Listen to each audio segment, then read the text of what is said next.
What is happening out there, rotoscouts basketball fans? Monday show. Big slate for the Monday show. Should be a good one.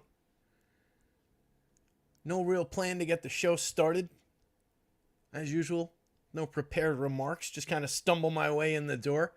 I saw Anthony Taylor in the chat say, "Let's get it," and I just hit the go live button. I was just like, that's my cue. We're on.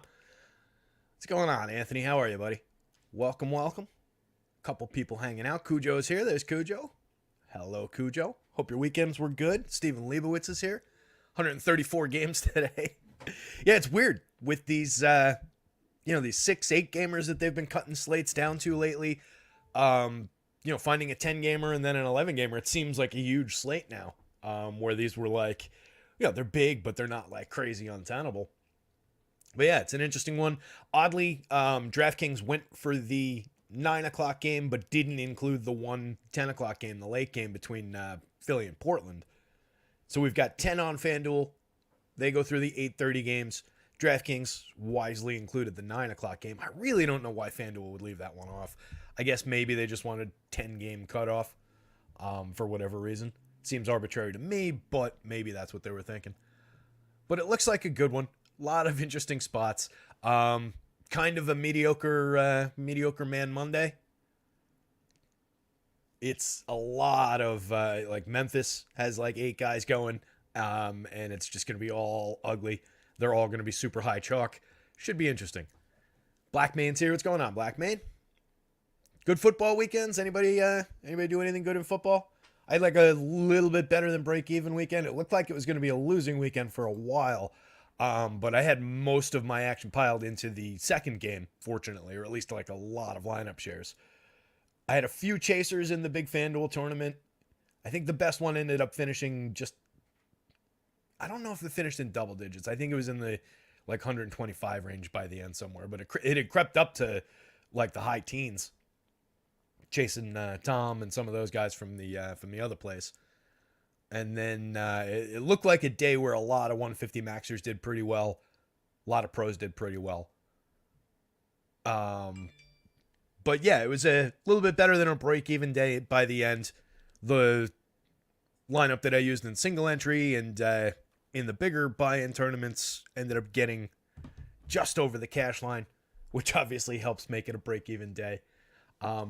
Interesting day of football. Not the best game. Obviously, the Ravens really disappointed. A lot of my lineups had a bunch of empty spots where Ravens players were. Bunch of spots that should have been like, hey, if that was 6 points, that would be a much better result.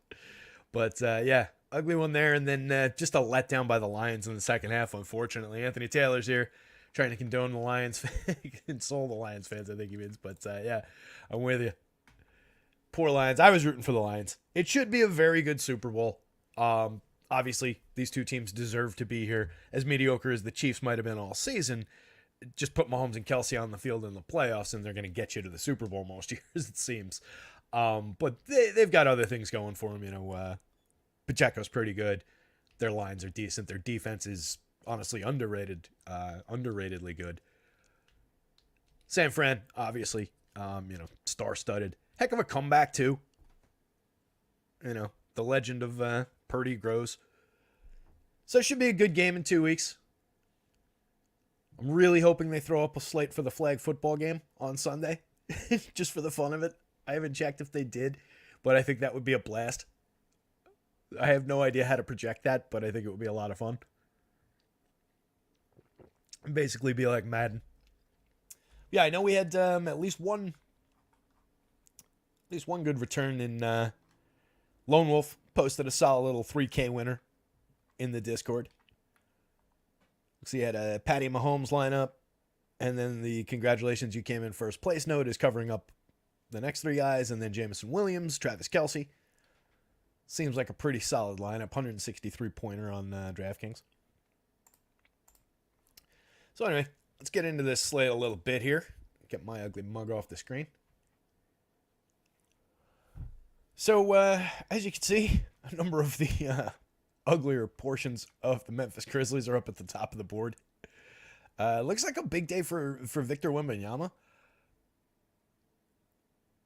That's a lot of. It's a hefty projection that I'm letting him get out to. I've got him at 30 minutes. They've kind of re-extended his minutes a little bit, and he's just an out of his mind contributor and a really, really high potential ceiling. 1.63 FanDuel points, 1.59 DraftKings points per minute on the season.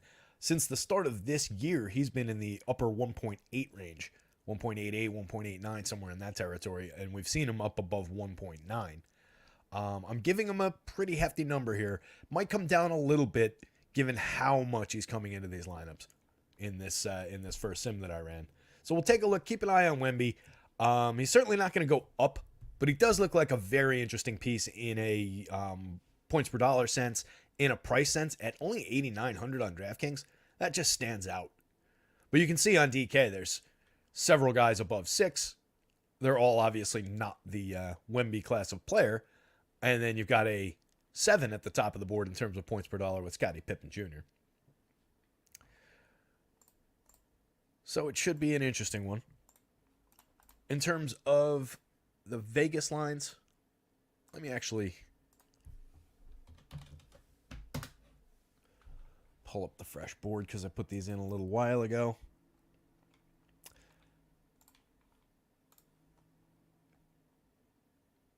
Anthony Taylor, I'm a fan. I would actually punt and kick field goals less often, probably, than even Dan Campbell does if I was a head coach. I think teams should basically almost always be going for it. Football is played incorrectly.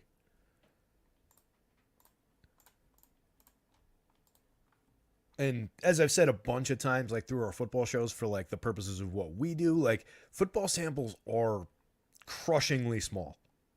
We don't really, even with advanced metrics, even with the new ways of looking at the game, we don't really have a great grasp on it yet. There's just not enough there. I mean, there's years and years of data, don't get me wrong, but for one thing, the game has evolved in many, many ways and is played entirely differently with an entirely different rule set than it was even 15 years ago, 20 years ago, let alone 40 years ago.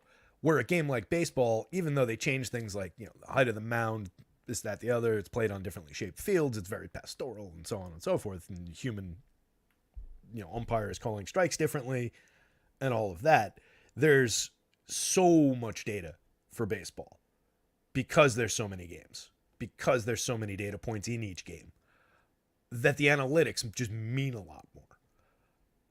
So I really don't think we have a good handle on how football actually fundamentally works. I would really love to see a aggressive RPO spread offense kind of a thing that just like that revolutionary high school coach who basically invented it, with just going for it, never punted, and went for it on fourth down, and they were undefeated for like 3 years or whatever it was. I would love to see an aggressive somebody just take the opportunity and say, look, we're a mediocre team, but we're going to play this way and we're going to go balls out with it and we're going to really do it for real. I'd really like to see what the results were in the NFL. I think it could go well with obviously the right group of guys. Especially if you could manage to do it with like a Jalen Hurts, where you could do that play just over and over again anytime you got into that situation. Like, just get me to 4th and short. And we're just going to pick them up and throw them over the line if they're allowing us to. So I just really think that I think the traditional thinking in the NFL is almost worse than traditional thinking in baseball, which is saying something. I think if the Lions had a better kicker, it might have been a different decision. That's also, there's a lot that goes into it, and obviously there's not a ton of time to sit there and analyze it and think about it in the moment. You've got a play clock, and you've only got certain amount of time to run through your options, and you're not doing the actual calculus of the thing. And yeah, I mean, that's one of the fundamental flaws in how people are talking about that, is just, take the points. You got to take the points there. You got to take the point, as if a 40 whatever yard field goal was just, that's 3 automatic points. Yeah, I'm sure if the deal was, Dan Campbell, you can have 3 points now, or you can attempt to go for it on 4th down. Just 100% guarantee you don't have to kick the field goal. We're just going to give you the 3. He would take the 3 every freaking time. Of course he would. He would absolutely take the 3 points and tie the game if it was a guaranteed, here's 3 points. I don't disagree with that, and I think it would be the correct decision. The field goal is in no way a guarantee.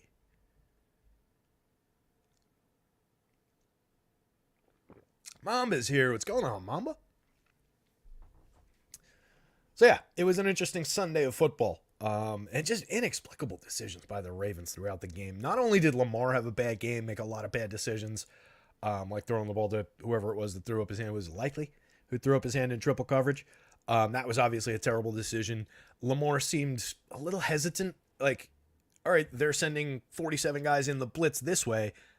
I should be running that way. That's usually how I see him respond to the blitz, I feel, and he just wasn't. Not a lot of action on the ground for Lamar, and they just didn't rush the ball at the end of the first half.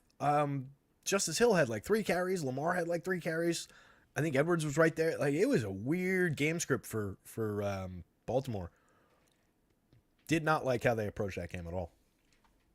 And obviously, for fantasy reasons, was not helpful to have them do that. Anyway, let's get into this thing. All right. Clippers and Cavs. Clippers at Cleveland. The expected return of Evan Mobley does look like Donovan Mitchell is going to play. He sent out his Cleveland hashtag thing. It's per underdog. It's 108 of the last 109 times he's sent that out. He's played. They were wrong about that once. But that one's a 225-point total. Clips favored by 1.5. Should be an interesting game. A little bit grindy. A lot of obviously a bunch of pieces, fantasy-wise, that are at worst always playable to interesting.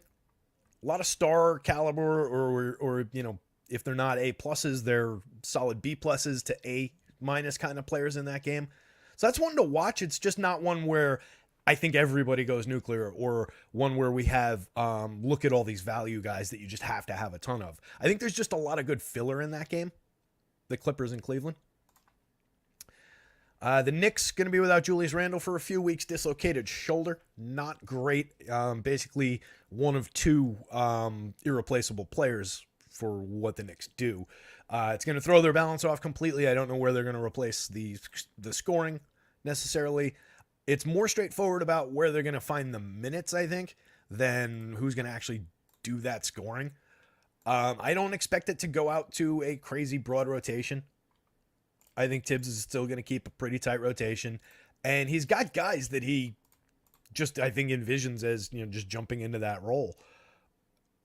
For one, I think Josh Hart picks up a number of additional minutes. Typically, he's in the 28-minute range. I've got him picking up about 6 tonight. Tibbs in the past has viewed Josh Hart when Mitch first got banged up, and they were asking who the emergency center was. He was saying, like, Josh Hart is our third 5 in this situation, behind Hartenstein and Jericho Sims. And I think Tibbs sees him probably filling that role mostly. DiVincenzo that picks up a few additional minutes. Quentin Grimes definitely picks up some minutes. He's been playing around 20, giving him an additional 4 to 6 minutes. It makes him interesting. There's definitely some upside there, and he's cheap, and he's going to be very, very popular. You can see him right here on the DK board at 3,700, on FanDuel at 44. It's just, Grimes is, as I've said about him many, many times, low points per minute, low usage. It's going to pick up some usage, I would expect. But I don't think it's like a direct fill like Quentin Grimes is going to be stepping into 30-plus minutes and expectations of producing like Julius Randle. I think a guy who could be maybe a little bit more interesting than the field might be giving him credit for is Precious. There are ways that Tibbs can move these big man pieces around where you're getting enough minutes for him to become somewhat interesting. I've got him at 23 right now. I could see him playing upwards of that. He's been playing really, really well. He's really bought into the rebounding thing in New York. So it's going to be interesting there. We'll talk about these options as they come up. But I just think there's pieces in New York I don't necessarily love the one that's crashing through the top of the board on both sides. Josh Hart is also looking really, really strong on FanDuel. Less so on DraftKings, but interesting enough.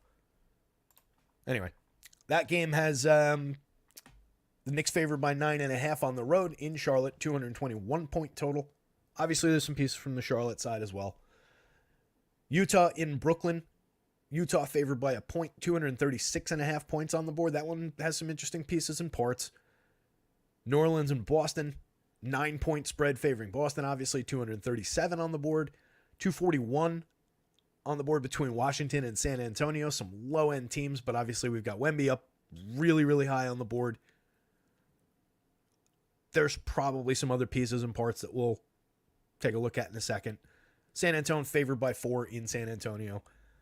Minnesota at OKC. OKC favored by 2.5. Should be an interesting game.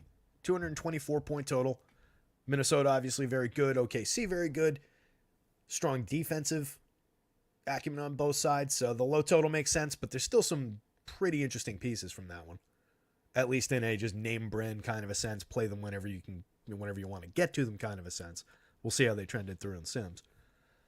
Sacramento, Memphis. I already mentioned the ridiculous values just created by a lot of absences. Several doubtfuls on Memphis. Assuming they don't pop onto the active list, it's going to be a value spot for sure for Memphis. Sacramento favored by 10 on the road, 223 point total. Los Angeles and Houston, 1 point spread. LA favored in Houston, 233.5 points. Obviously some star caliber options on the Lakers side. Orlando, Dallas. I keep feeling like these. I've gone through too many games. These can't be on the slate, but they are. 4.5 points on the board. 4.5 point spread. Dallas favored at home, 227.5. Another game with Kyrie out. Some pieces from Dallas. Obviously the big star firepower from Dallas. And then Milwaukee, Denver. Should be an interesting one. 4 point spread. Denver favored at home, 238.5 points on the board. And we've gotten that taken out of the way. Let's get to the active inactives. Make sure nothing's changed.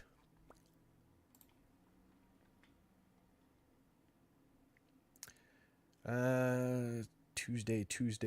Don't have to worry about that. All right. As of the last time I updated the projections and when I ran the Sims, Donovan Mitchell probable. Seems like he's going to go. We got that, that tweet that he likes to send. Cody Zeller available. Bradley Beal available. Ben Simmons available for the Nets. Just got him in the mid-teens minutes. Maxi Kleber probable. Giannis probable. Questionable Evan Mobley, but all reporting was that he was going to be active today. LaMelo Ball questionable. Frankie Smokes. Frank Ntilikina questionable.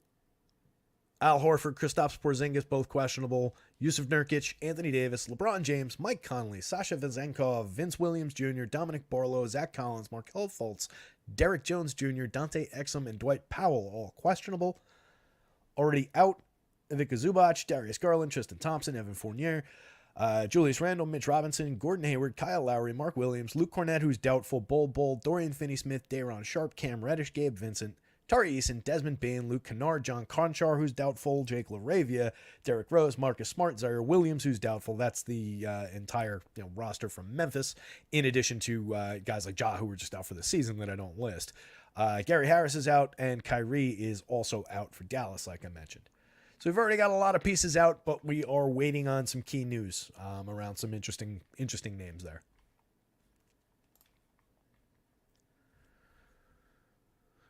Stephen Leibowitz says, I'll take some Josh Hart shots. Yeah, I expect... That reminds me, I got to get my placeholders in.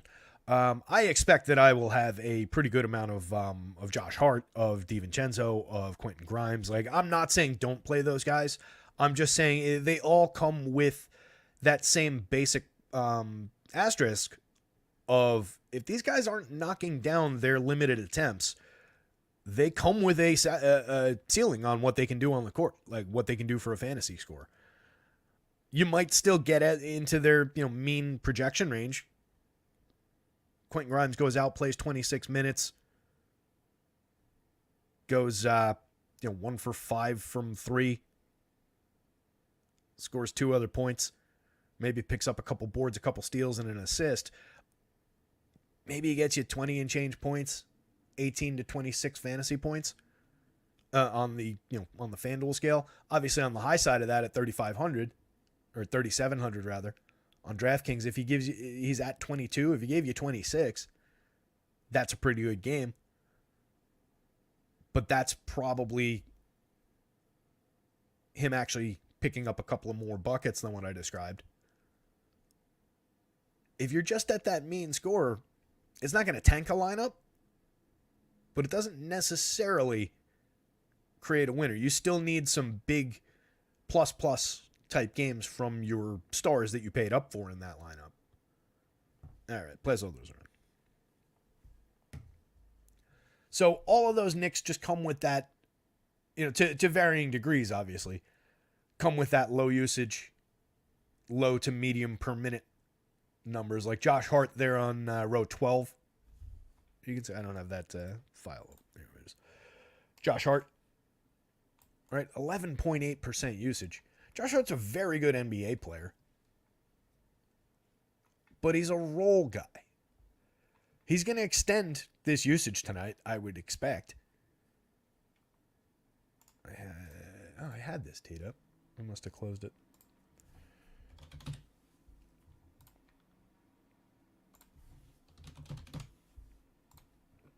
For the season, with no Randall. This is obviously... let me take RJ and quickly off. If I'm going to do it for the season.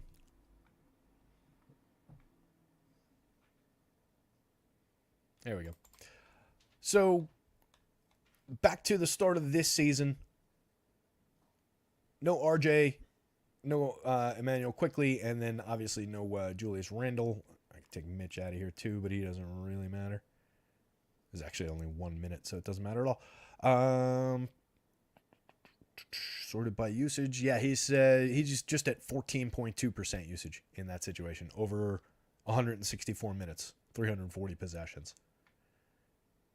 Grimes does go up. Grimes is at 21.3% usage. So that's obviously driving some of the added projection on Quentin Grimes beyond what he's produced on the season. DiVincenzo goes up to 25%, which gets interesting. He's at 18.9% on the season. He's also the best per minute guy out of that group. He's the most straightforward, obvious guy among those guys. And I expect, like I said, to have plenty of them. He looks a lot better on the FanDuel slate for 58 than he does at 59 on the DraftKings slate. But he's definitely playable over here. Over here, he looks like a critical part of the slate on FanDuel. Brunson, obviously, not monster projection, but very good projection. Gonna have to win the game for the Knicks today, basically. So, yeah, we're going to be getting to Knicks. We're going to be getting to Josh Hart, as Stephen Leibowitz pointed out. We're going to be getting Quentin Grimes. We're going to be getting DiVincenzo. We're going to be getting plenty of Jalen Brunson. I mean, literally wearing a Knicks shirt. Granted, this is a Kristaps Porzingis Knicks shirt. Number 6 didn't do well for a couple years there with the Knicks. First, I have 2 number 6 shirts. First, it was a Ty Chandler shirt. Love Ty Chandler. Then it was a Porzingis shirt. Neither one of them stuck around long enough. What's going on, Travis? Travis Wyndham's here. What's going on, buddy?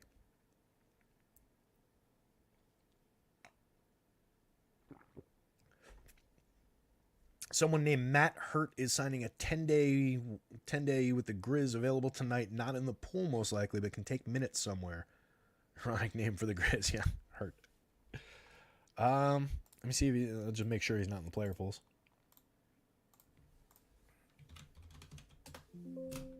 Doesn't look like he's in either player pool. But, yeah, that could just be, I don't necessarily expect that that's going to be, hey, let's put this guy in the starting rotation or in the starters group and give him 30 minutes. That's probably just some depth on the bench. But yeah, I was only initially projecting what, 8 guys. So yeah, he'll probably get at least a little run.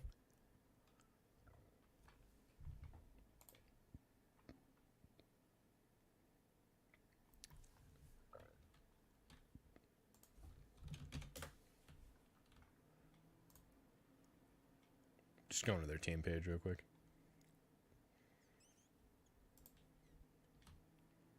We're at 5:11. I haven't even started talking about any of the positions.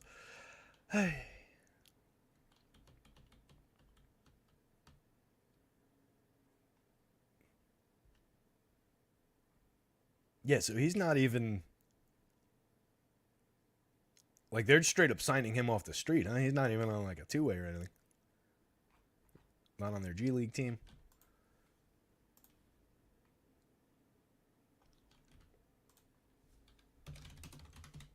Matthew Hurt.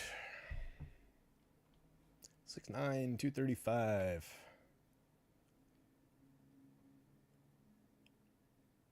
Went to Duke? Don't know this guy at all.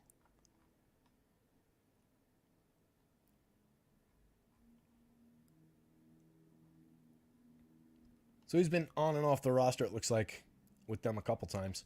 Is he on their G League team or anything?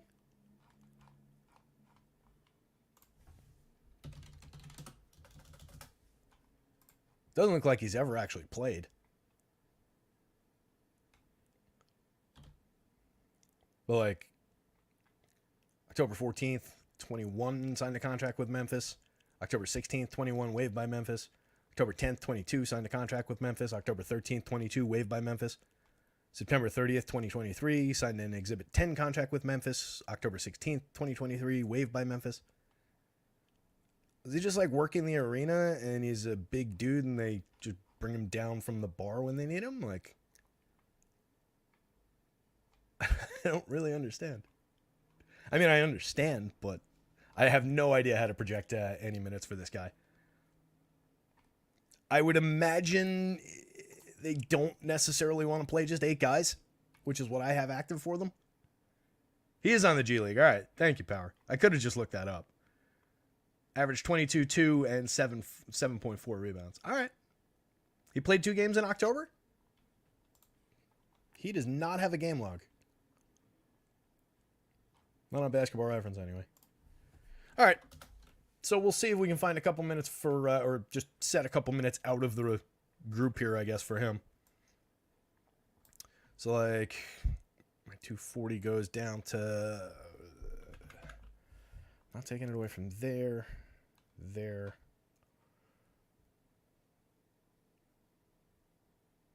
Yeah, it'd probably just be like a minute here and there from like Jackson, Gilliard. I don't know.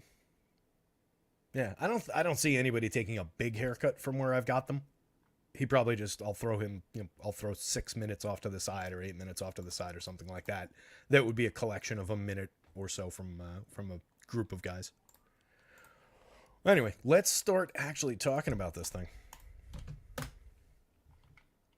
Looking at the guard spots, we've fortunately talked about several of the guys all the way up at the top.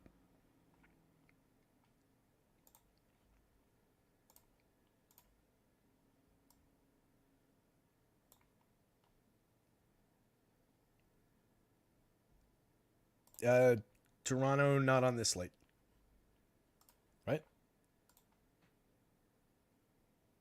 Yeah, is that tomorrow news?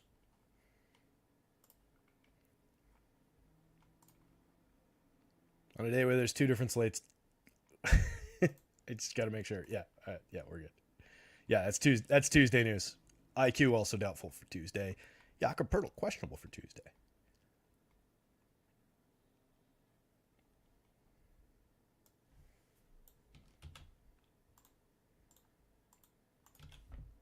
It's just weird that Basketball Reference has nothing on this guy, especially if he played 2 games in October.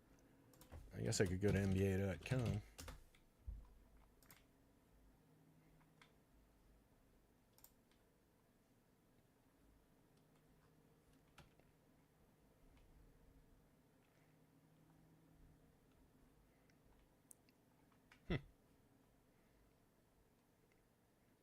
Yeah, so 15th and the 12th. Is that regular season or is that preseason? Well, either way. I played 20 minutes on October 12th.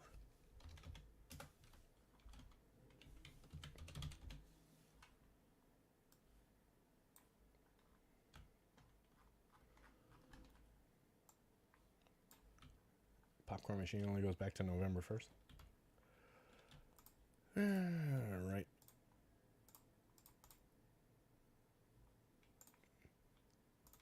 I think that might be a preseason game.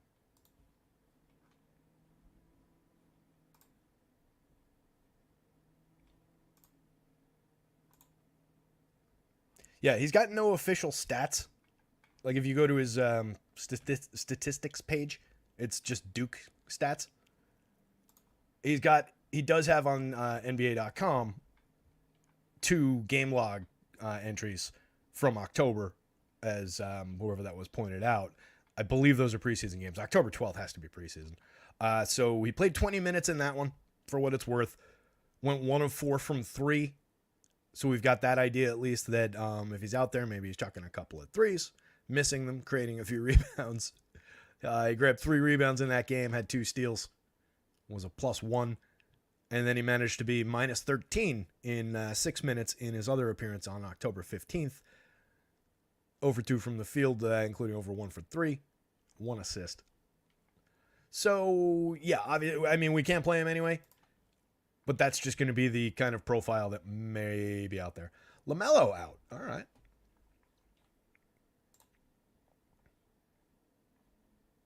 No worries, Paul.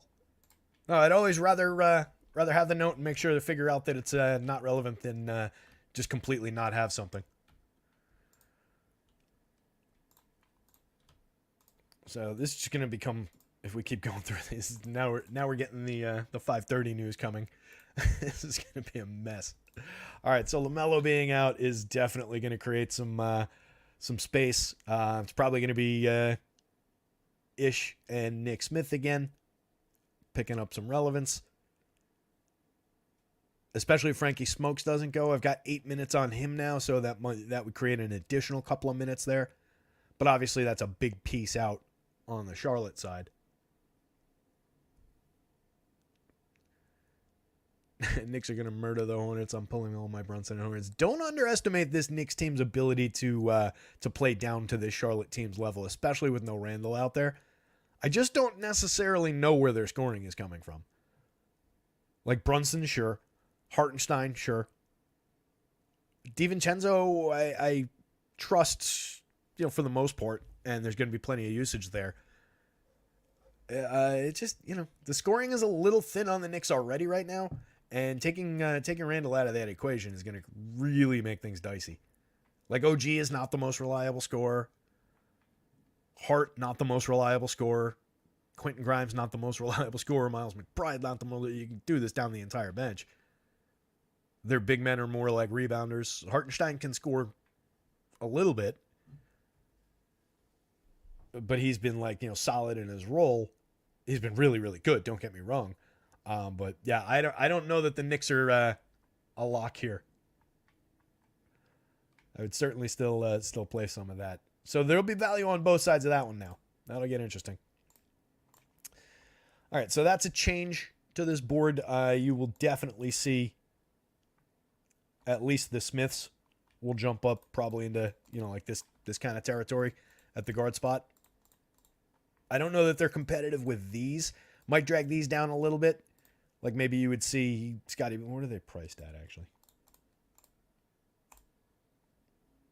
Yeah, right now they got nothing. But at 43, Ish will pick some up. Brandon Miller also, by the way, will be just very interesting in a is who he is kind of a situation. But with no LaMelo there, he'll be the focal point and the primary scorer. So there should be some upward trajectory for Brandon Miller, just looking like a much better play than he does right now from the mid-range.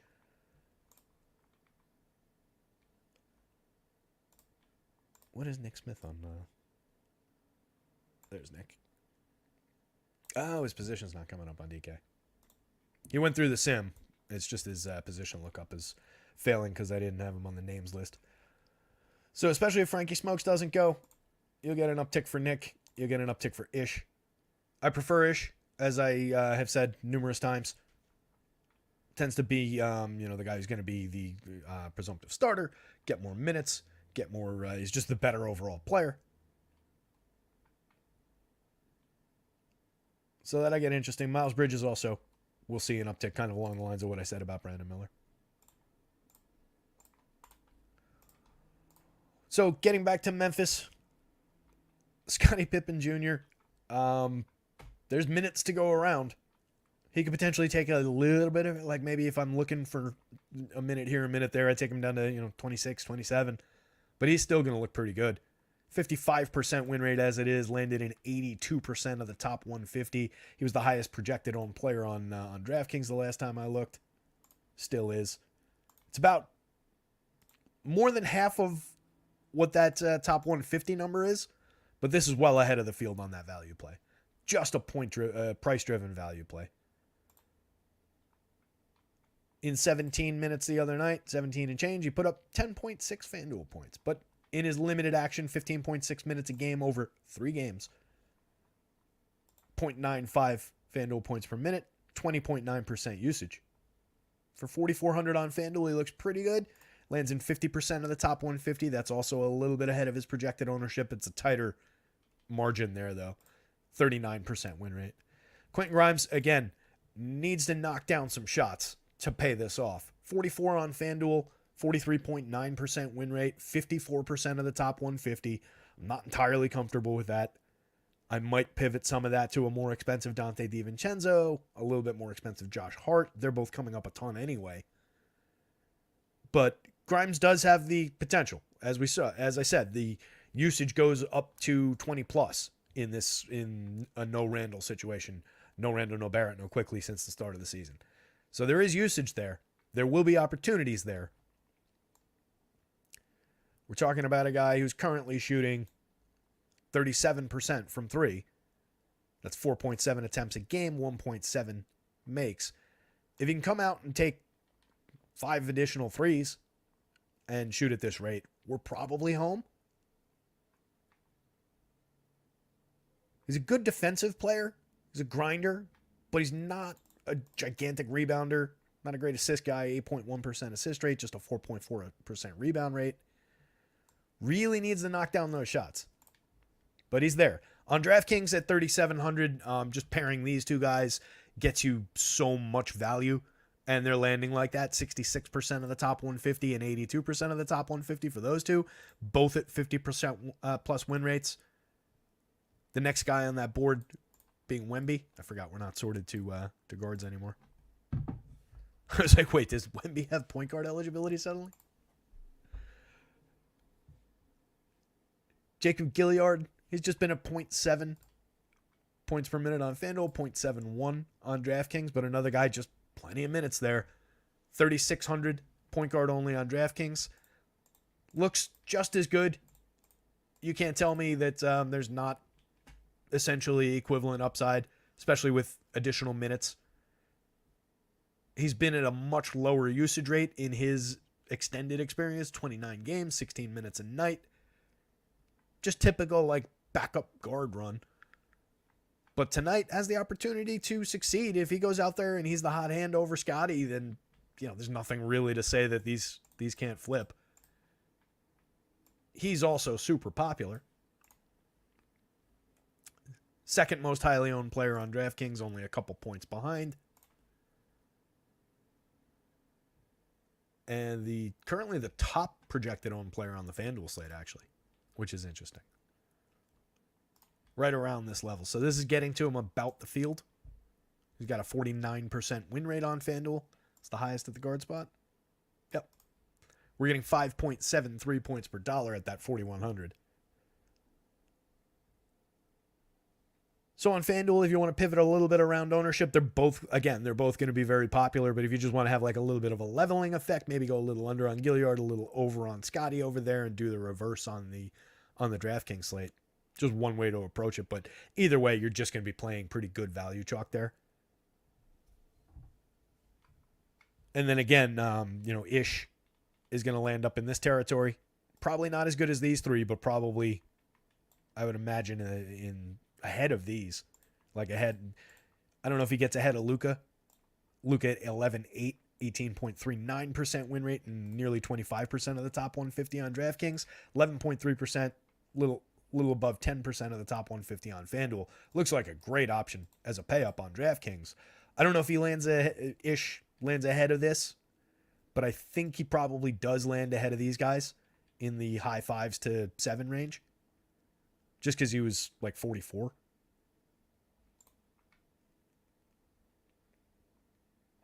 So Luka's a phenomenal value, obviously. He's been dominating with no Kyrie in 46 minutes the other day. That was the overtime game, which was a fun one.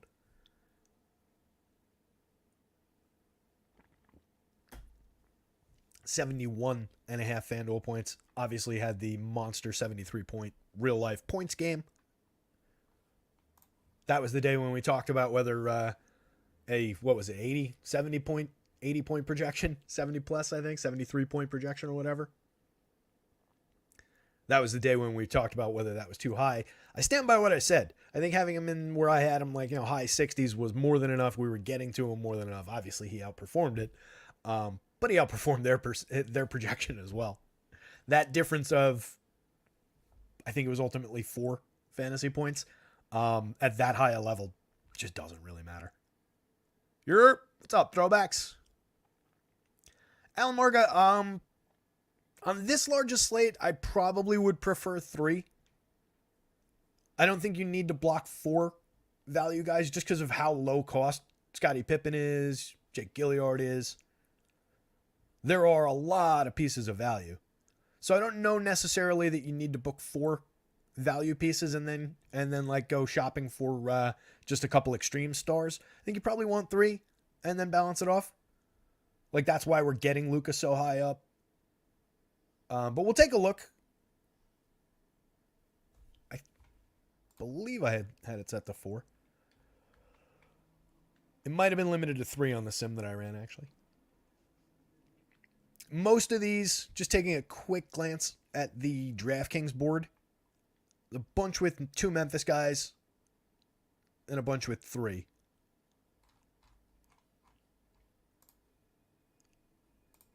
Just for the heck of it, just for the sake of argument, I'll rerun a DraftKings 1 in the background here real quick, just to see how many come up, because it is a relevant question. May have a sec. acemind.io for your sim needs, by the way. They've got some aggressively good packages on price-wise on the products. There's an optimizer, there's a simulator. It's what I use. It's what the results we're looking at come from. And we'll have them up on the screen a little bit later. So I just want to change that to 4 on DraftKings, and I'm going to rerun that same sim real quick. This will still be skewed, obviously. It doesn't account for LaMelo being out because I'm not sitting there making all those changes in the background right now. But we'll see, just on a bare bones sense, how many of those lineups came up with 4 Memphis guys. Luka plus Memphis value needs 3 or it's not optimal, says Mamba. Okay. Yeah, 3 makes sense. I think 3 is, totally makes sense. You might find one of those pieces could come from Charlotte now, though. You might find one of those pieces could be Quentin Grimes. Doesn't necessarily have to be 3 guys from Memphis either. But I think it is, Luka plus 3 value guys makes a lot of sense as a foundation around which you could pivot a bunch of guys. Some people might call that a core.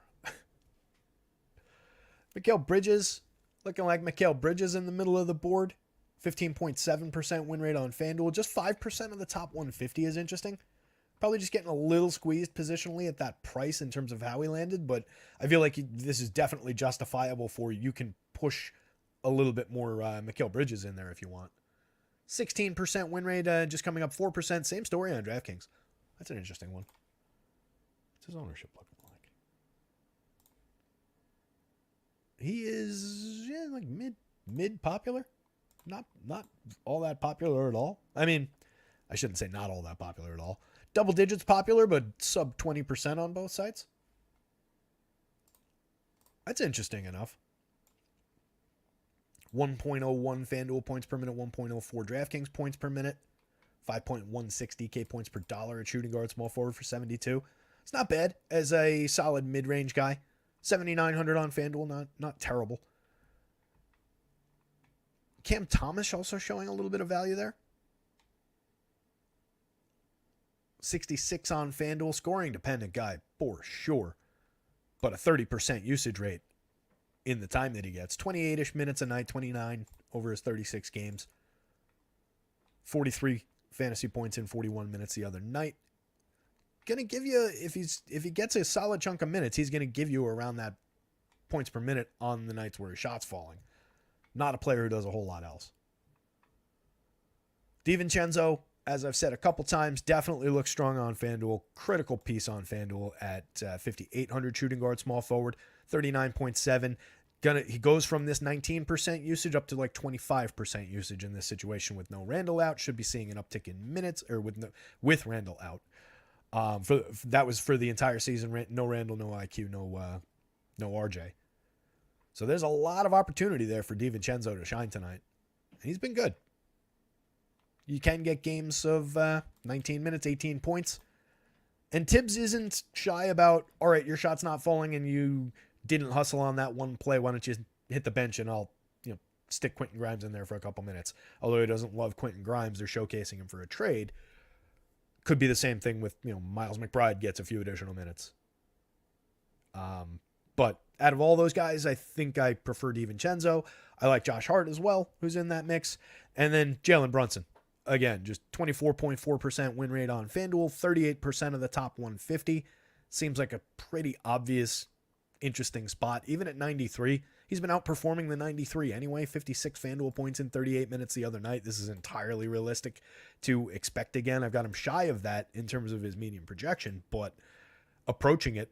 1.18 FanDuel points per minute on the season, 28% usage rate. I didn't even check what his goes to.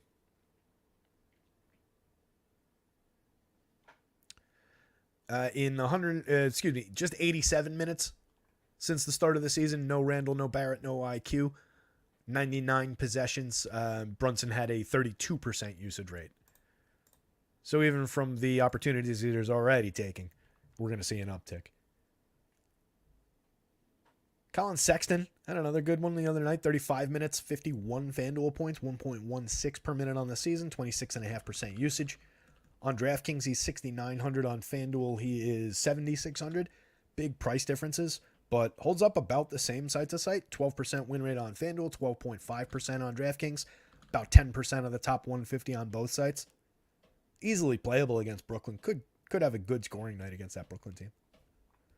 Jalen Green, lurking here, looks about the same on both sites as well. 13.25% winner on FanDuel, 11% of our top 150. 12% winner on DraftKings, 5% of our top 150. Good little chunk of guys through the middle. Some reliable names: Chris Middleton, Devin Vassell, Norm Powell is all right.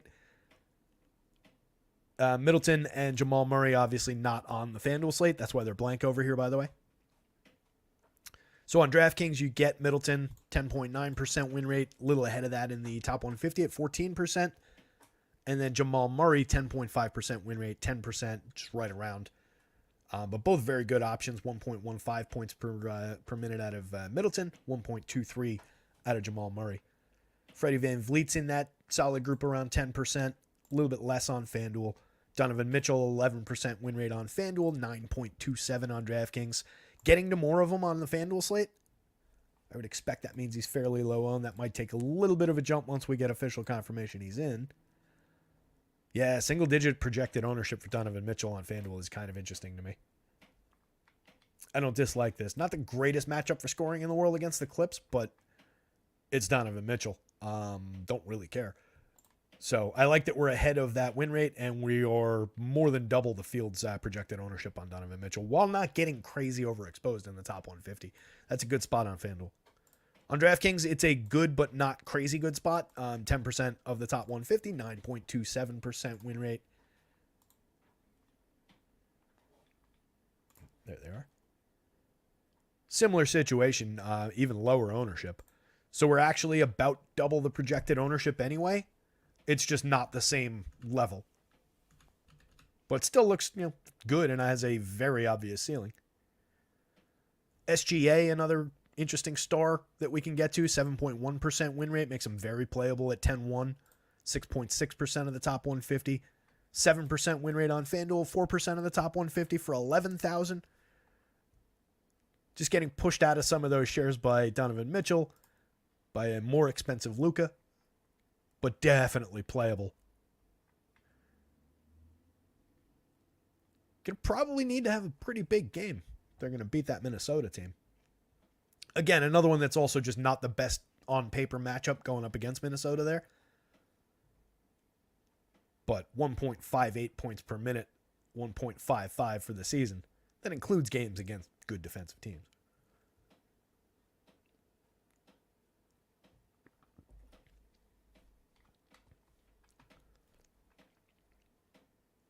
Some differentiated guys.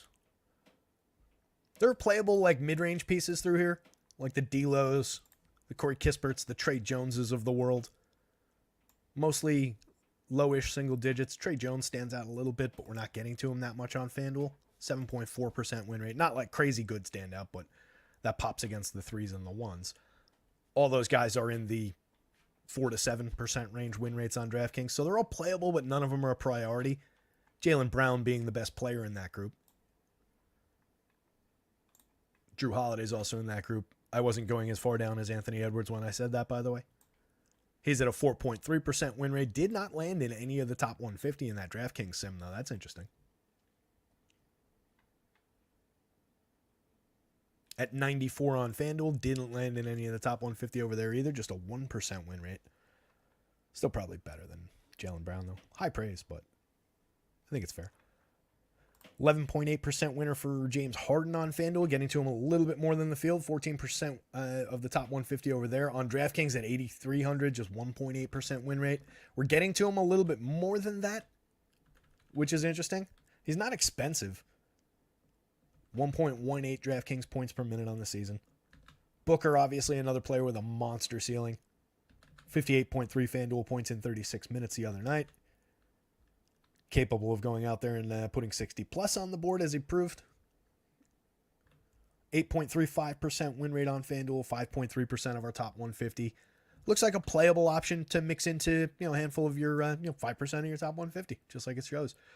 On DraftKings, a playable guy, but expensive star. He's in like one of the top 150, 1.34% win rate. Certainly not a priority over there by any means. CJ McCollum, also not a priority on DK. Doesn't look great on FanDuel. Anybody else? A couple like low single digit win rate guys here as we scroll down on FanDuel, but nobody critical. Dame's not on that slate. It's a big slate. 3%. Dante Exum. He's questionable, if I remember correctly. If chips fell weird and he picked up a few additional minutes, this would go up a little bit. But right now, Dante Exum doesn't look like anything you need to have on FanDuel. Playable, but don't need to have, and low end on DraftKings. Let's jump to forwards. Hit that like button, hit that subscribe. I'll jump back over to the chat here. Markelle Fultz out. Kristaps Porzingis out. Great, fantastic. Cornette also out. Horford in. Horford will pick up a couple additional minutes from the Porzingis situation again. Would you mind giving, at the end, just giving your favorite overall play of the day, not named Luka? Let's do that right now, just for transition's sake, since we're obviously talking about differently shaped slates at this point. Can I say Wemby? I mean, he's hitting this board pretty hard. Like I said, I am feeling like I'm maybe a little aggressive on him. But he's been an absolute monster. Oops, that's the wrong screen. Hang on. Wow, fuck. Hang on. I accidentally hit the whatever keybind expands the window there.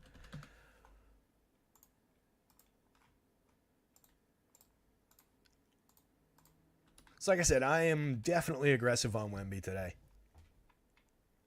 Got him up at 1.8 and change. He's been above the level I've got him at for the last coming in on 30 days. He's been on a hell of a statistical run. He's back up to 29, 30 minutes a night. Got him at 30. It might shave a point or two off of that total that you see there, but he's not coming down below 50. For an 89 on DraftKings, I think there's a lot there. There's a lot of ceiling there. At 89, just for his 1.59 even, that seems low. Right? Like 10,000 for Anthony Davis, who's at 1.44 at the same position. Obviously, that's Anthony Davis. I'm not necessarily saying that Victor Wembanyama is already a better fantasy asset than Anthony Davis. But when he's this price and that fantasy and that per minute rate gets interesting. The total minutes balance things out a little bit when he was playing 26 minutes. But if he's back up at 30 minutes, there's a little daylight between these projections. Maybe it evens out. If I took those 2 points away, they'd be like directly even. And he'd still be crushing AD in win rate because he's 8,900. I don't want to sell it too hard because I do think I have an aggressive projection on him. But again, I don't think there's justification to have him below 50 in this spot. So I like that one a lot. Jason Tatum will probably pick up a little ground. He was already looking pretty good. 9,200 is low for Jason Tatum. 1.32 points per minute on DraftKings. Both forward spots. 20.9% win rate. 37% of the top 150 in the original form. It's giving him 37 minutes. I'm not going to give him an additional run. I mean, unless maybe I need to throw him like one scrap minute just to pick him up and he'll go to 38. But I think, 36, 37 minutes is obviously on the board for him in this situation. And could give him an additional tick of opportunity to push that a little bit further up. It's certainly not going to come down. So another star that I like quite a bit. Obviously, as you said, don't name this guy, but he's lurking right there. Nick Claxton, popping kind of interestingly from the mid-range center level. 22% win rate on DraftKings at 6,900, 25.3% at 7,800 on FanDuel. That doesn't make him uninteresting. I haven't looked at numbers, but I feel like we've been seeing a few decent big men popping against that Utah front court. And Claxton's just good. 1.18 points per minute on FanDuel, 1.12 on DraftKings. Just a 15.5% usage rate, but don't really need it for what he does on the court. 37 minutes, 34.6 FanDuel points the other night. Should we just keep bouncing around for these next 10 minutes or whatever? I'll take a quick look at forward. I'll take a quick look at center, and then we'll kind of just bounce around since everything has changed. I was kind of thinking Porzingis might not make it. Just he's, made out of glass. So there's no real reason for them to rush him back. And it was only, a couple of games that he's been out? It was an ankle, right? If I'm remembering. So again, at the forward spot, Wemby looks fantastic on DraftKings, looks very, very good for 10-3 on FanDuel as well. I'll have a good amount of them. Even if I take him down a little bit, I'll have a good amount of them. David Roddy from Memphis, 4,800 both forward spots on FanDuel, looks critical, 52.9% win rate, 59% of the top 150, one of the bigger pieces on the FanDuel slate. At 44 on DraftKings, power forward and center, 40.2% win rate, 44.6% of the top 150. We're going to see a lot of Memphis lineups with him in it. G.G. Jackson is a power forward on the FanDuel slate. He's both forward spots on DraftKings. 26.3% winner on DraftKings. 34% of the top 150. On FanDuel, he's already at 5,000. So he's just coming up at 11.5%. 16% of the top 150. Jackson is playable on FanDuel and looks like you should have him. But he's not the critical piece of value that he is over on DraftKings or that any of his teammates are. And even on DraftKings, he's not the critical value that his teammates are, just because his price is not as aggressively low for the opportunity. On FanDuel, they just already binked his price based on those couple of good games he's had. He's played 14 games, 14 minutes a night, 0.98 FanDuel points per minute. The other night he went out 28.9 minutes, put up 30 FanDuel points. Got him for a little bit less than that tonight, obviously. But I do think there's, this kind of a ceiling there. So I would have him in some lineups, but he's a lower priority, I think, than the other guys. In a raw scoring sense, he is one of the more likely guys to give you 25 to 30 fantasy points. But against the salary on FanDuel especially, that's not as aggressively good. On DraftKings, if he comes out and gives you an equivalent night to Roddy, I've just got Roddy a couple points higher for the 200 more, and he's at different positions. But this could level off a little bit more on DraftKings. Cam Johnson, playable on FanDuel, 14.19%, getting to him around that level in terms of the top 150. 17.25% win rate on DraftKings, and we're getting to him a decent amount more, so he's probably under-owned on DraftKings. 5,100, both forward spots. Just a capable enough guy, 0.92 DraftKings points per minute. Talked about Mikal Bridges earlier, but he looks good, as does Cam Thomas. So a lot of the Nets are popping in that Utah spot. Clarkson was also popping a little bit. What do we have? What else do we have? Lauri Markkanen is popping. Well, on DraftKings anyway. 11.7%, 12% of the top 150 for 8,200. It's a pretty good price for Markkanen as well. Both forward spots, 1.29 points per minute. I don't mind that. AD definitely does look playable on DraftKings, by the way, but we're getting 4% of them in the top 150 against the 9.5% win rate.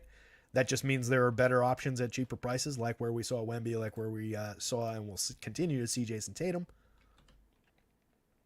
Middleton has forward eligibility on both sites. That same group of like mid-range guys, they're joined by Kyle Kuzma, who's 8,000 now on FanDuel, which is a decent price.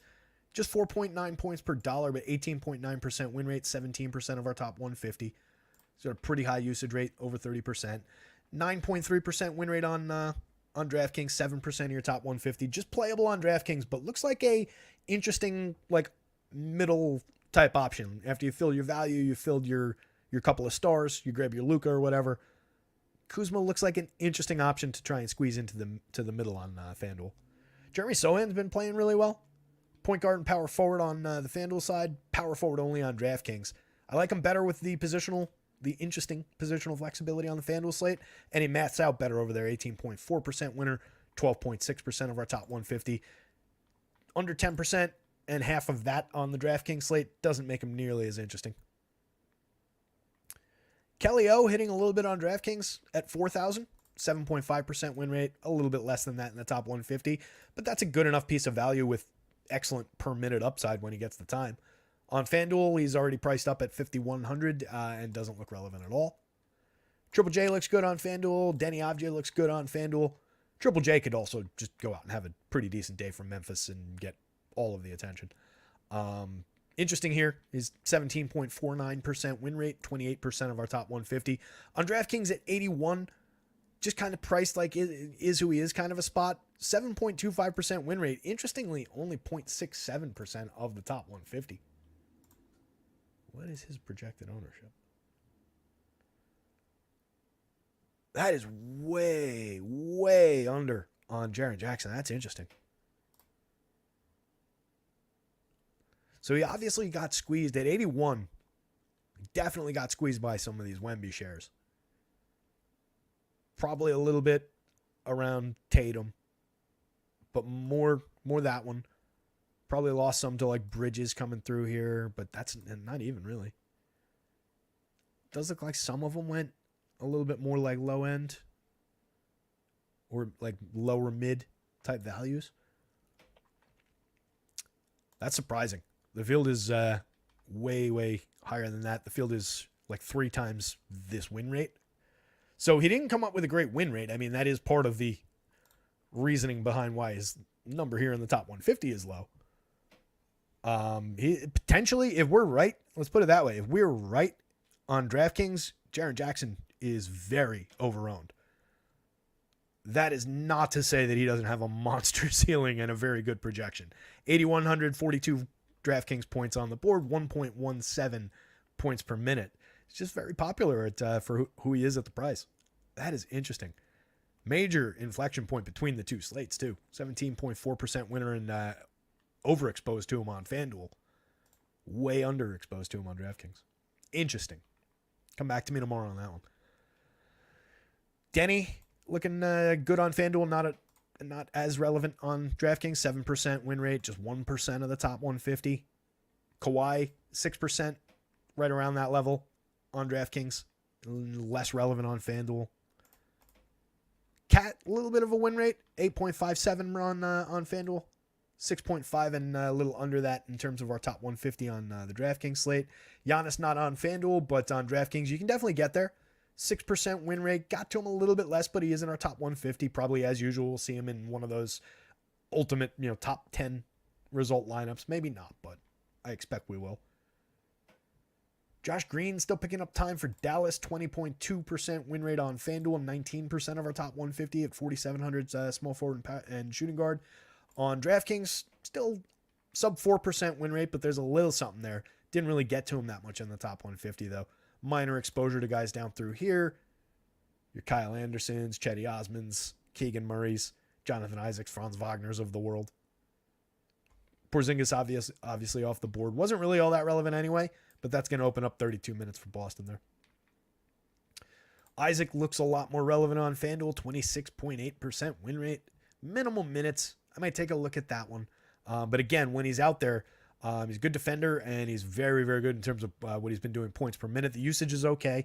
A little bit around league average-ish usage. 1.19 points per minute, though. The ceiling is the question mark. But at 4,000, you don't need that much. 22 points in 22.9 minutes the other night. If he gets this kind of minutes, you could pay that off. You get him out to like this 22 level at 4,000, that's not missing by that much. That's about value. On DraftKings at 38, not really getting there.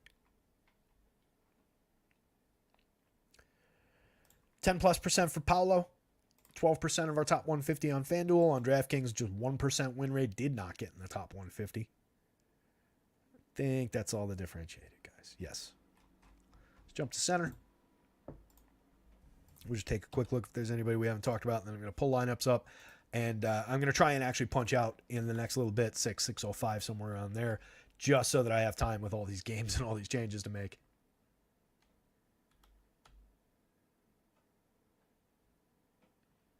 Steven, yeah, I would imagine the Triple J's points per minute is significantly higher than the per season mark. I didn't even look at what it is, but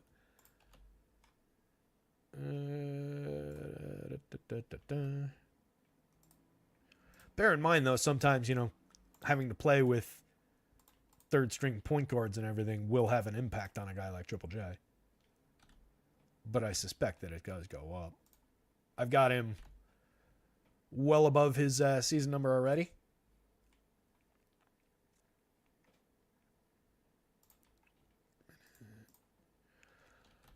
The thing is, I don't want to have to sit here and list all those guys as being out.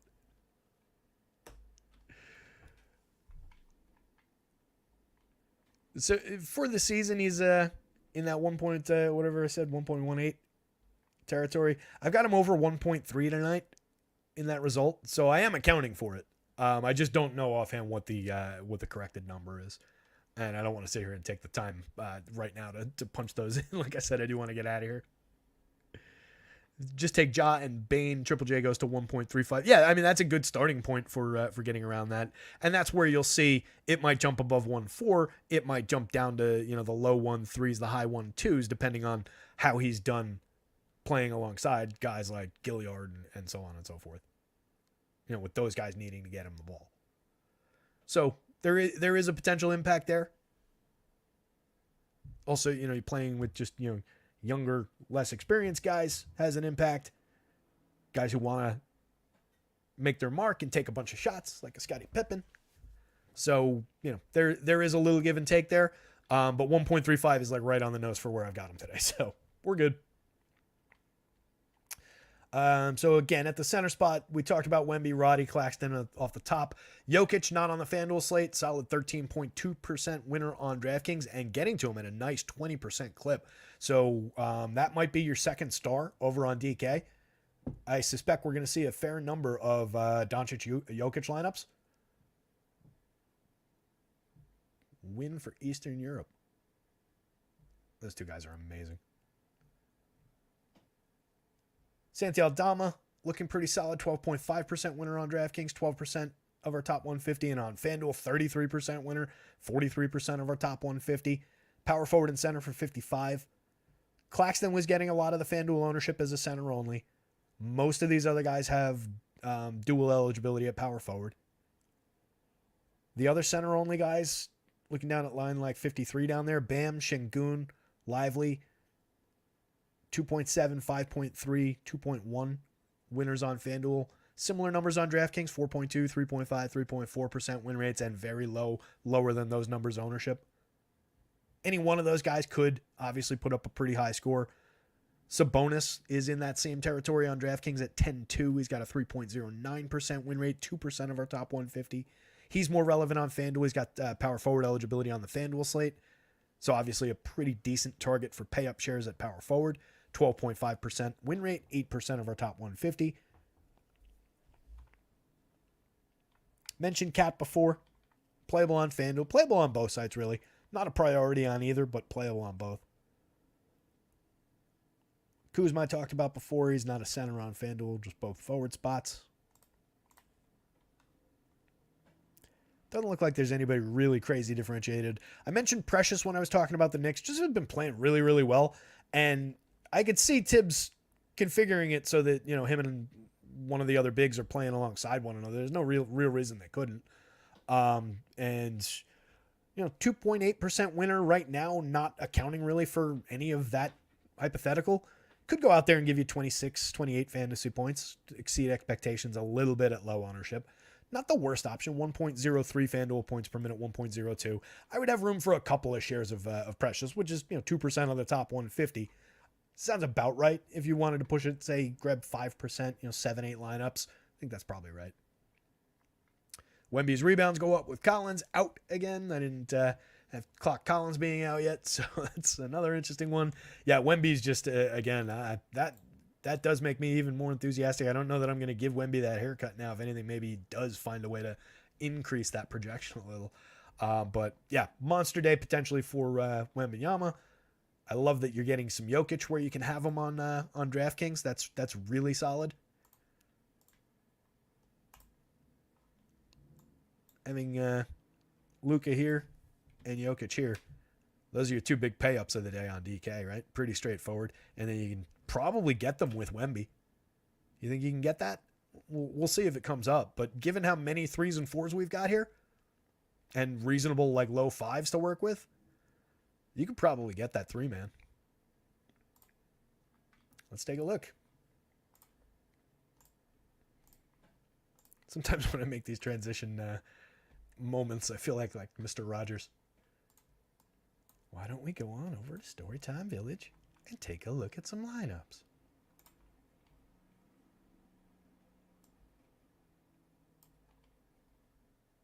Let's see. What do we have on the board?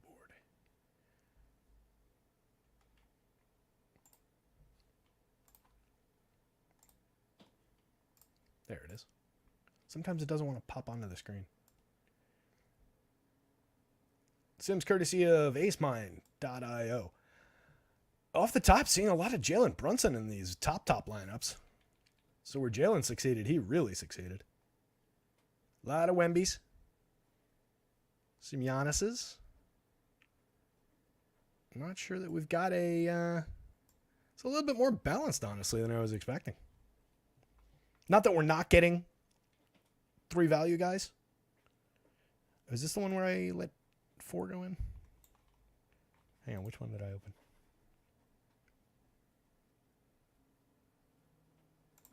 Yeah, all right, so this is the rerun where I let 4 go in. So let's check that experiment first.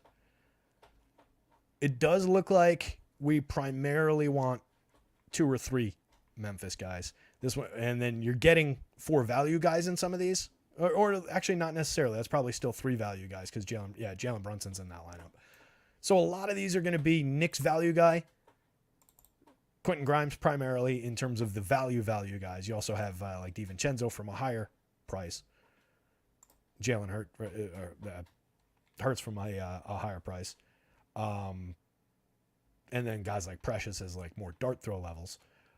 But yeah, looks like we want either 3 Memphis guys or 2 of those guys and another value play like Quentin Grimes is the primary. I don't see any of these that came up with 4. There's one. So we have to go that far down the top 150 before we get to it. It's not that it can't get there, but there's one that used 4. Obviously, that one's probably going to be our Jokic Doncic. It's got Jokic, it's got Wemby, and it went bam in that one. Interesting. So that was Scottie Pippen Jr., Cam Thomas, Greg Jackson, David Roddy, Bam Adebayo, Jake Gilliard, Wemby, and Jokic. I got to say, I don't love that lineup. Does spend all your cash. Brings you back $125 on your buy-in. But that was pretty far down the board before we got to one of those 4-mans. What I'm not seeing is, disappointingly, any of those 3-man configures. Now I wonder if you can actually afford that or not. But we are getting multiple star lineups. And we are getting pretty starsy scrubsy in a lot of these. Here's a Jokic, Wemby. That one's also Jokic, Wemby, bam. So that's probably just a product of where we're getting our value from in a lot of these. Like, we need those guard spots. We need those forward spots to go to some of these value guys, these Scottie Pippenses, these Quentin Grimeses.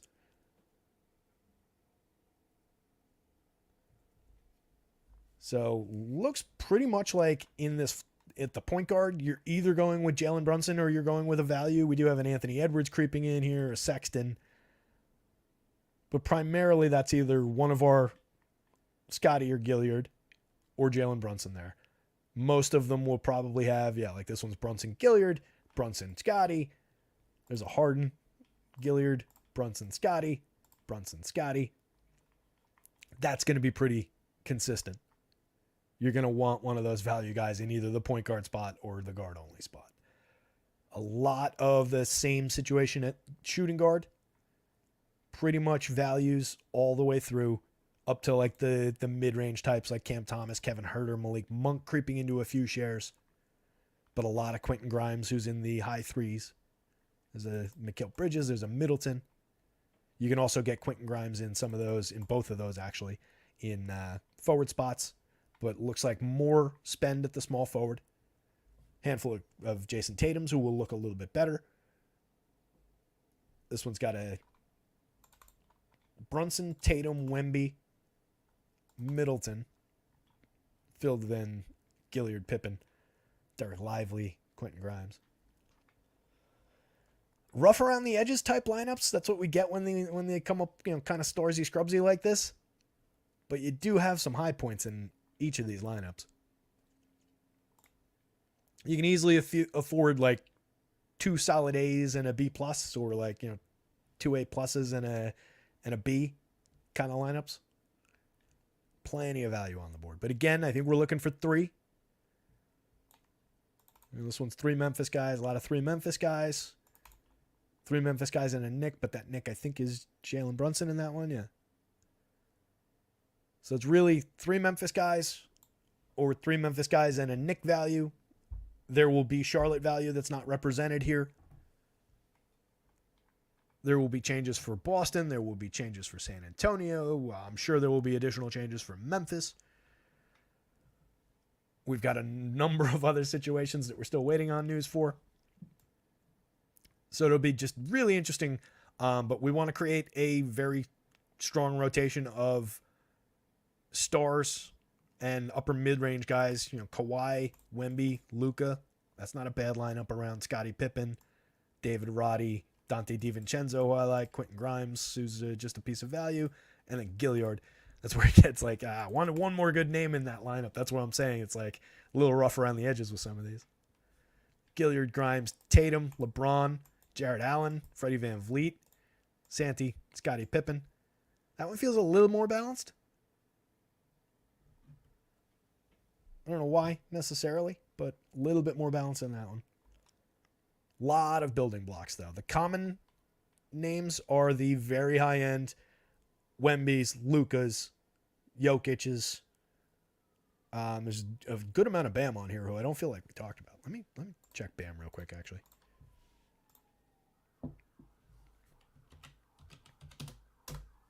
And then, of course, this will be one of those slates that's won by a stupid mid lineup that's just, I went perfectly balanced across the board and used a bunch of $6,500 guys, and it beat out the entire lot of you idiots who went Starsy Scrubsy.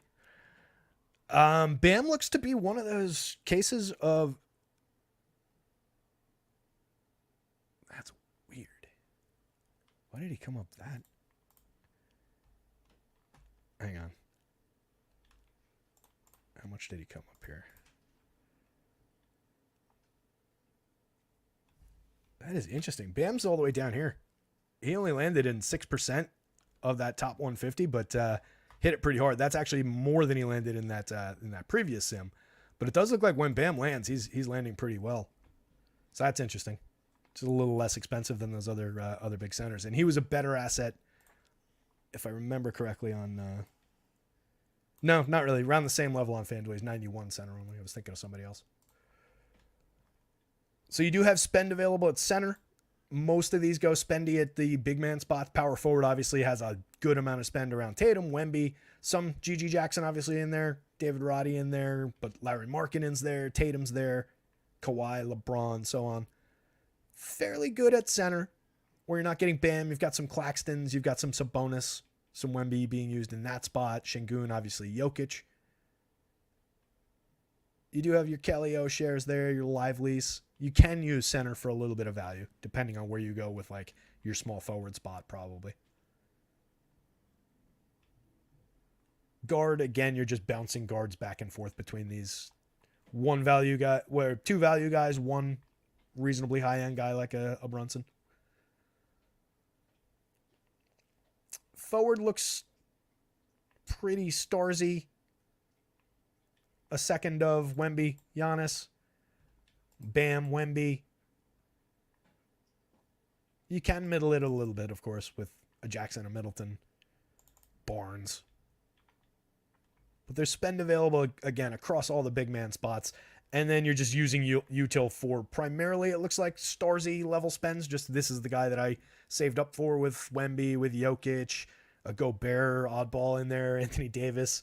But depending on the construction that you chose, obviously you can use that spot again for a Scottie Pippen, somebody like that, because it's got Luka in the guard spot. But obviously those could be reversed and it doesn't matter.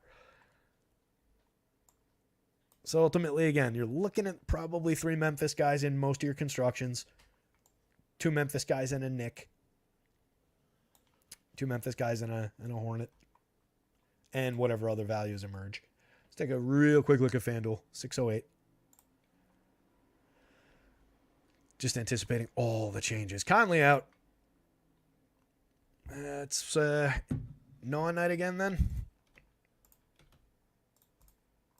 What did that look like the last time they ran it? I was really hoping Conley was going to go tonight. Yeah, no one went another 33 the last time, so just going to be Alexander Walker night again. He is. That's not necessarily to say that he vaults to the top of the value board. He's at 52 on FanDuel, shooting guard, small forward. Probably not. He'll be a relevant like mid type play, like maybe teens win rate, mid-teens exposure, somewhere around there, if that.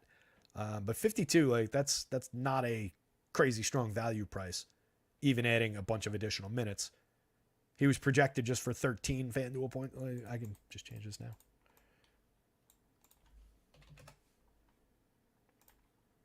He goes from like 13 and change to like 25, somewhere in that neighborhood probably. And probably a little bit less. Like 23 to 25 FanDuel points, DK points. For 45 on DraftKings, you probably get a little tiny bit more of them. But that's not a huge, it's a $700 difference. It's close enough. He'll be relevant enough and playable, for sure. Just more value. Another guy he'll probably replace some of these like DiVincenzo shares, some Josh Hart type shares. Maybe Denny, a little bit cheaper. Maybe he helps you buy an additional, like, instead of going scrubsy star, you can maybe like middle 2 of those spots instead. So just yet another piece in the fair price range to add to the slate. This is FanDuel. So as expected, double values at a lot of these guard spots. but a good amount of Jalen Brunson. But a lot of Gilliard. Well, actually, it is actually a lot of Gilliard or Scotty. I just got caught up in this top one, which is Gilliard and Scotty. But a lot of Gilliard, Brunson Pippen. Here's another Gilliard Pippen. So you get the idea, though, right? We're using one of Jacob Gilliard or Scottie Pippen and a high price card, or both of those guys together to spend more money down board. That top one that was Gilliard and Pippen then goes DiVincenzo, Donovan Mitchell, who I love on FanDuel, Jonathan Isaac, who is definitely showing us value on FanDuel for where he's priced, but I don't fully love that one. But definitely good points per minute upside, and if he gets into the mid-20s minutes again, we're talking about a decent option. Quentin Grimes, Jaren Jackson, who does look good on FanDuel, Wemby, who looks great on both sites, and Nick Claxton. I like that lineup. Brings you back $215 on the average in a cheap buy-in tournament here on FanDuel as well. Only a $4 that we're using today. So $215 on your $4 ain't bad. 0.36% win rate is actually pretty good too. I might steal that lineup. Like that one. A lot of Donovan Mitchell, which I like, which was coming through in the sim. Good amount of Dante DiVincenzo, fair amount of Quentin Grimes. Balance it off with a good Nick and a bad Nick. I keep calling Quentin Grimes bad. He's actually a very good basketball player. Not going to be a Nick for much longer, I don't think. But I do like him. So we're a little spendy in a spend in a mid range, like a Booker Mitchell rather. DiVincenzo is a perfect example. A Booker DiVincenzo is also a perfect example. At small forward, we're mostly value. It looks like Isaac Grimes, Cam Johnson is mid. Cam Johnson Grimes Tatum is obviously a value and a star. Koulibaly and Keegan Murray. Most of these are either like at most mid-range guys outside of the oddball, like the Boncaro, the Tatum lineups there. We're getting probably more Tatum, and he probably makes more sense at the power forward. Good amount of Tatum, Jaren Jackson, Wemby at power forward. You can get both of Jaren Jackson and Wemby. I'm sure you can get both of Wemby and Tatum. Kuzma popping into a fair number of these.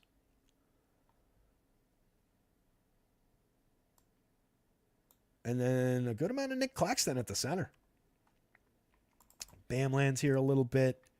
Remember, we said there weren't a lot of great outside of Claxton center-only guys on FanDuel today. So you see a lot of these guys just shifting around the board. Like Wemby pops into the center spot. You can use him there. But he lands a little bit more often in power forward. That would be an interesting ad that we could ask the Ace Mind guys if they can pull off. Like, add to this spot. In which positions am I getting these guys more? I'm kind of interested in that, right? How many times out of that exposure is Wemby at a power forward rather than a center? How many times is Tatum at a small forward rather than a power forward? I'm kind of interested in that. Somebody write that down and remind me. Oh, Blaine's here. What's going on, Blaine? I'm just kind of interested in how that would break down if you're still here listening. Would you group or negatively correlate any of these values? I don't do a ton of that. You could certainly group the point guards off. But I would just look at pull up Popcorn Machine, take a quick peek at how they've run it for whatever semblance of that you can throw together.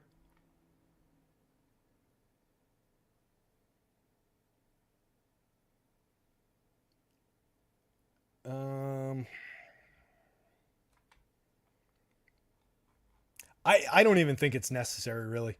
It ultimately comes down to just there's only a certain amount of minutes to spread across their 9 guys or whatever it is. So it probably just doesn't matter at these prices. If everybody was like mid-level, like 4s and 5s even, it would probably be a little bit more critical. And you could take a positional look and try and just, determine who's going to be out there together and rope those guys off. But I really just kind of let fly a lot of the time. I really don't do a lot of group building or rule building for basketball.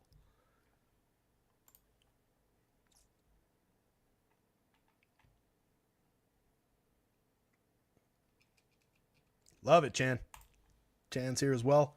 Chan and Blaine, the guys behind Ace Mind here. AceMind.io for all your sim needs. I've talked about it a bunch of times on shows. I don't know if you guys have been here for it, but I know that I owe you guys some feedback on our discussions about promo codes for these guys to get over onto Ace Mind, which will get set up, and getting some tutorial stuff done for you guys like we talked about. So I know I owe you guys that stuff. Could Keta be used as a pivot to some of this Grizzlies chalk? I didn't have many minutes going his way before. He could pick some up. Cornette's not available, right? Just a few scrap minutes. He'll probably pick up a chunk. Who else is there? Let me go to Boston real quick. Remember when I said I was trying to get out of here by 05?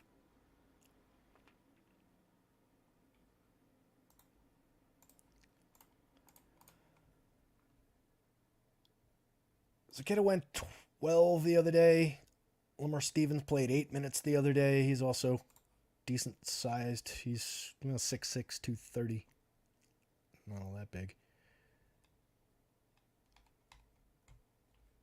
Yeah, Keta probably is going to grab some minutes here. I'm going to take a look at how the rotation rebuilds, but he's at 44 on FanDuel. Probably not enough there to get him to relevance in this single center FanDuel spot, but at 36 on DK, I suspect he's going to get to that level. I think you're still probably talking about just like low to mid teens projection without a crazy high ceiling.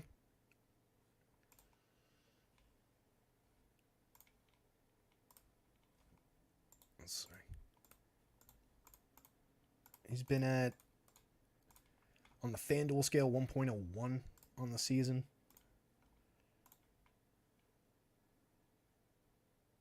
Yeah, I don't know that there's enough there.